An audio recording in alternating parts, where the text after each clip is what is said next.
Open your phone, go to your contacts, and start scrolling. I'm looking for one name with you, the person you could call at 2 in the morning. Not because you need money, not because something's broken, not because you want advice, just to say I'm having a hard night. Can you stay on the phone with me for 10 minutes? Did a name come up straightway? Or did you just keep scrolling? One promise before we go further, so you know where this is heading. At the end, I'm going to ask you to send a single text message, not a speech, not a confession, one message. Keep it in back of your mind. In 1990, about 3 in a 100 American men said they had no close friends. By 2021, it was 15 in a 100, 5 times more. Numbers never tell a Numbers would never tell one man's whole story, but most men who click a video like this already felt the answer before I finished the question. You can be surrounded by people and still have no one you feel able to call. This is about one particular man, the reliable one. You probably know him. You might be him. His phone is never quiet. Work calls when something's gone wrong, family calls when a decision has to be made. Someone needs a form filled, a bill explained, a situation handled that nobody else wants to touch. And he handles it because that's who he is. Somewhere along the way, he took on a role he never actually agreed to. 3 words, I'll sort it. At first, the role feels good. People trust him. They respect his judgment. They know he'll show up. But Wade has a habit of finding whoever carries it well. Handle one hard thing and people bring you the next one, then the next. Competence attracts load. And because you keep carrying it, everyone decides the weight must be fine, including you. Look at his phone. The call log is full, but read what's actually inside those calls: a task, a question, a request, a decision. Every conversation, someone needs something. That doesn't mean people around him don't love him. They probably do. But there's a gap between being valued for what you provide and being known as a person. Being needed is not the same as being known. Sit with that for 1 second.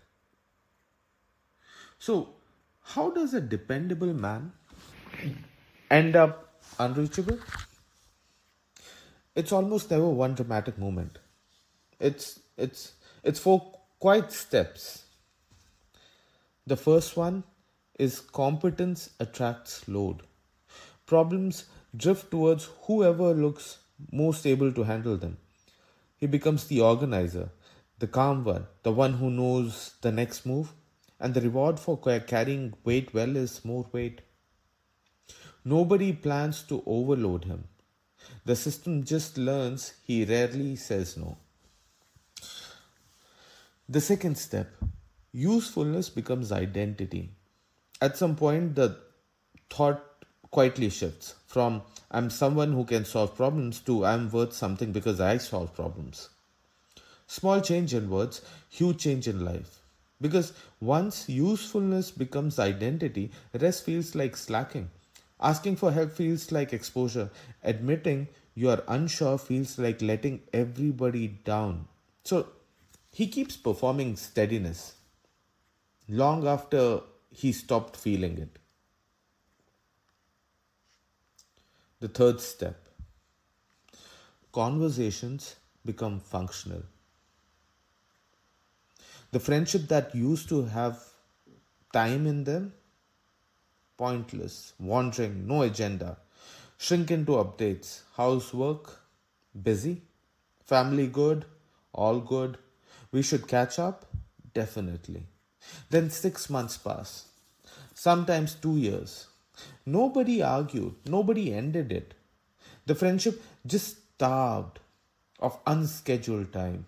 Every call needed a reason, and eventually, calling for no reason started to feel strange. Then comes the fourth: silence starts protecting the role. Men who are struggling often stay quiet because they don't want to look weak or incapable or like a burden. So the reliable man edits himself. He says, I am tired when he means something heavier. He says, work's mad right now when work is only half of it. He says, I'm fine because the true version would need words he's never had to practice.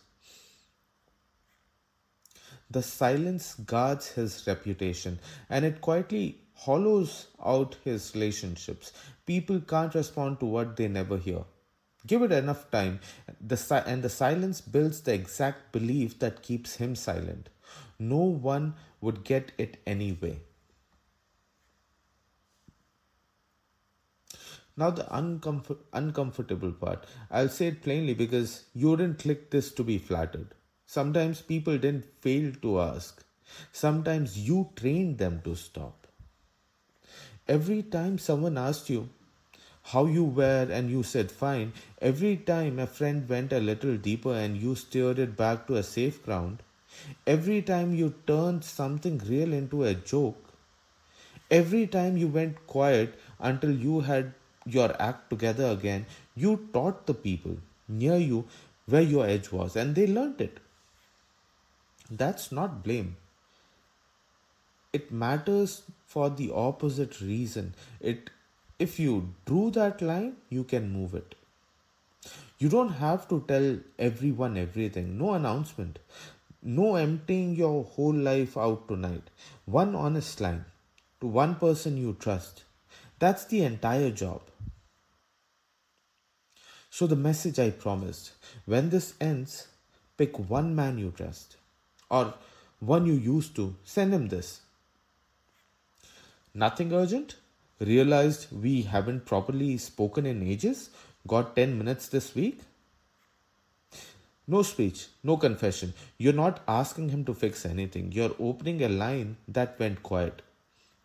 And there's a fair chance he's been sitting in the same silence waiting for someone else to go first. When you do talk, resist the reflex to perform. Don't spend the whole call on work. Don't flip it straight back to him. Say one true sentence, something like, I've been carrying more than I've let on. Or, I'm handling everything. I just don't feel steady. Or simply, I didn't need advice. I needed to talk to someone who knows me. Then stop. Let the quiet sit there. That's where the real part happens. Let me tell you, this won't fix everything. One call doesn't replace real professional help when that's what's needed. And if you are in that place, reaching for it is the strong move, not the weak one. One call can't rebuild a friendship that only lives in a memory. And it can't make an unsafe person safe. So choose well. But one honest conversation can break a pattern. It can remind you that being on the receiving end of support isn't the opposite of strength, it's the thing that lets strength last.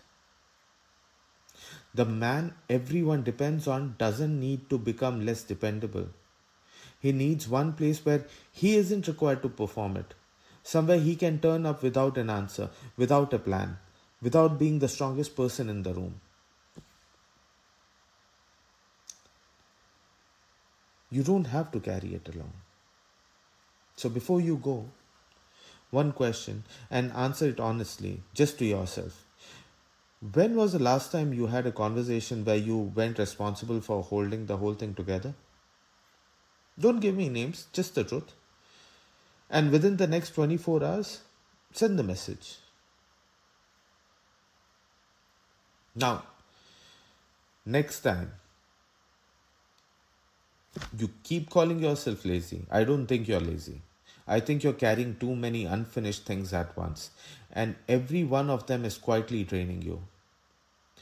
We'll talk about what those open loops are doing to your focus and how to close the first one.